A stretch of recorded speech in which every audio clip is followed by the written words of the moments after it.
Alrighty, good morning. There's Rocky sleeping on the windows, in the window there, and on his pillow.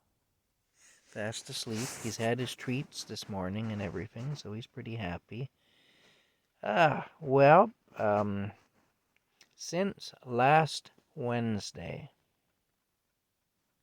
so a week ago, this previous Wednesday, or like 9 days, over the course of like 9 days, YouTube has removed 133 public watch hours from my channel. I went from having 3,818 public watch hours to having now 3,685 public watch hours. So yeah, they're basically trying to make sure I can't monetize. I wasn't so sure I was going to try to anyway, because I know how they are, and I figured they might just take the channel away from me completely if I apply for monetization. They'd just find a reason to eliminate it completely.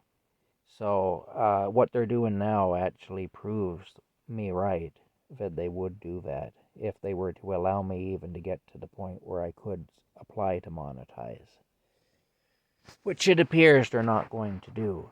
So anyway, I wonder though, like, about the quality of character of a person who says, if you reach a certain milestone, if you accomplish a certain thing, if you achieve a certain accomplishment, well, then we will pay you a wage.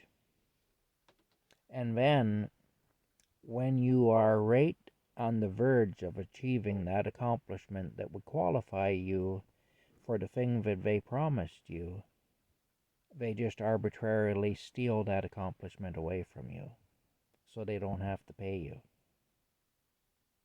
I mean, to me, people who do business like that, those are cheats and liars.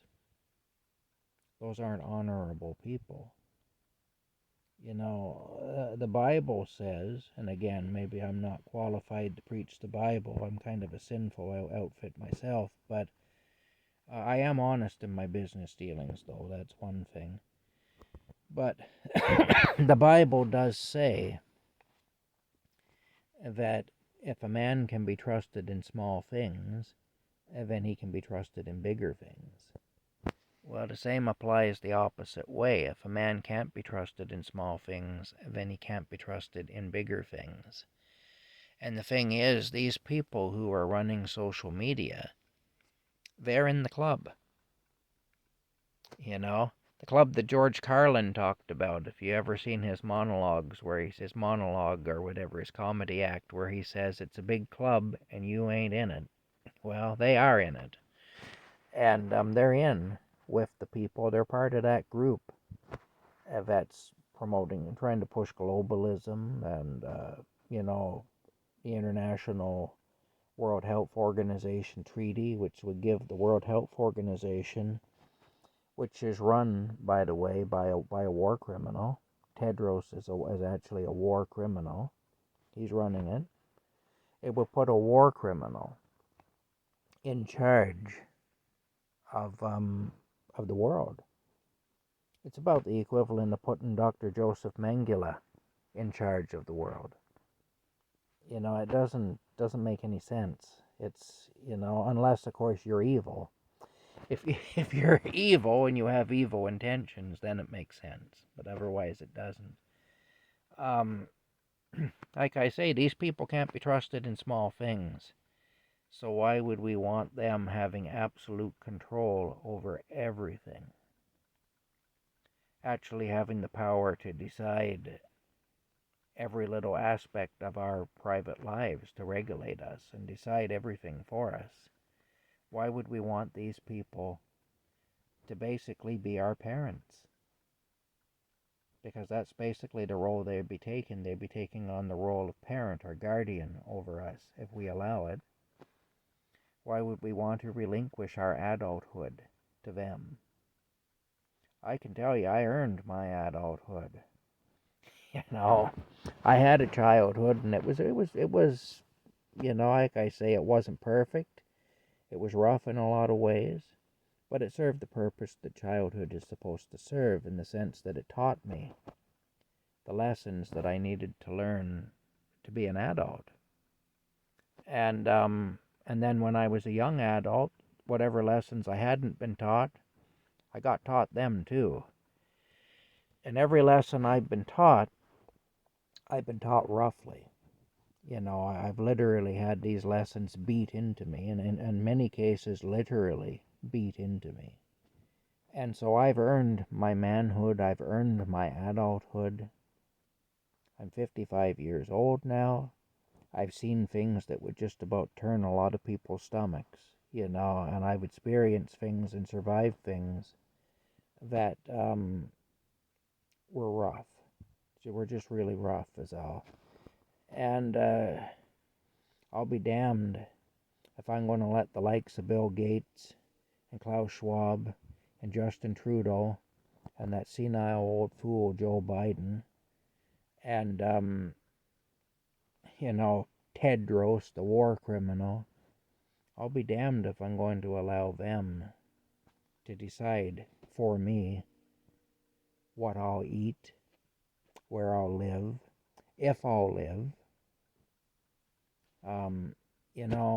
what I'll put in my body, what I'll allow to be injected into me, whether or not I'll cover my face, whether or not I'll be allowed to go from point A to point B, and how I'm going to get there if I do go. It's none of their business. None of their business. They need to leave me alone. And I think that's true for all of us. They need to leave us alone. But the only way that's going to happen is through mass disobedience. We need to stop cooperating. You look, follow the laws that make sense. The laws that say don't rape, murder, or rob people, those laws make sense. The laws that say don't drive 160 mile per hour on a highway that can't handle it, in a vehicle that can't handle it, those are good laws. The law that says stop at the stop sign. Don't just barrel through the intersection and T-bone some poor SOB and kill him. Those are good laws. We should follow those laws. I'm not complaining about those laws. Those laws make sense to me. But laws that intrude on our personal autonomy to the point where they remove our adulthood from us, those laws can't be obeyed. It's as simple as that. They can't be obeyed. I'm not 7 years old, and Klaus Schwab is not my daddy. He doesn't get to tell me what to do, and he doesn't get to discipline me if I don't do it. I was 7 years old, and I had a daddy, and he did tell me what to do, and if I didn't do what he told me to do, he disciplined me. I accepted that back then because I was 7 years old and he was my daddy. That was the reality of the situation, I don't accept it now. I'm no longer 7, and these people are not my parents. They don't get to tell me what to do. My dad is gone. He's been gone since 1988. My mom's still alive, and she doesn't get to tell me what to do. She tries every so often, but she doesn't get very far. When I was 7, you want to believe if I didn't do what my mom told me to do, she'd tell my dad, and I'd be damn sorry that I didn't do what she told me to do when he got a hold of me. That's how it was. But like I say, at that time of life, that was necessary because I was 7. I'm not 7 anymore. I'm damn near 57. Anyway, the bottom line is these people can't be trusted. They prove it over and over again. They prove it in small things. They prove it in big things. I mean, if you were working at a job and your employer said, put in these extra hours and you get extra pay. And then at the end of the week, after you put in those extra hours, your pay envelope was light. It didn't have the money in it should have in it. You'd raise hell with your employer. You'd say, wait a minute. I put in the overtime. Where's my compensation? Where's the compensation you promised me? Well, I earned all those views. I earned all those watch hours. No, I mean, I enjoy doing the channel. It's not like it's drudgery for me or anything like that. But the fact remains, I still earned those hours. I made the videos, I earned the hours, and I'm entitled to them. Anyway, phone's ringing. Gotta stop. Talk to you later.